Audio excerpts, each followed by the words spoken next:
দেখেন আমার মা কল দিছে, বাজে কয়টা? 1:30। বউ আছে, দেই নাই।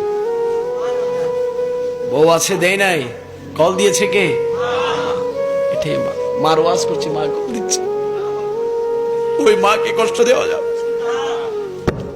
1:30 2টা বাজে, দুনিয়ার সবাই ঘুমাইলো, সন্তানের জন্য মা ঘুমায়। যে সন্তানটা তো আমার পেট থেকে বের হয়েছে, যার পেট থেকে বের হয়েছে সে জানে কত কষ্ট। সুতরাং দুনিয়ার জমিনে মা বাবাকে কষ্ট দেওয়া যাবে? এ বাবা মাকে মারে, এটা তো কল্পনার মধ্যে আসে না। কিভাবে সম্ভব বাবা? বয়ান করতে এসেছি, ওয়াজ করতে এসেছি, খোদার কসম মার কপালটাতে চুমু দিয়ে এসেছি, মায়ের কদমে চুমু দিয়ে এসেছি। যে মা খেয়ে না খেয়ে শীত বর্ষা গরম সবকিছুকে ত্যাগ করে আমার আপনাকে দুনিয়ার আলো দেখিয়েছে, যে মায়ের পেটের মধ্যে আমি আপনি একটা নয়, দুইটা নয়, 10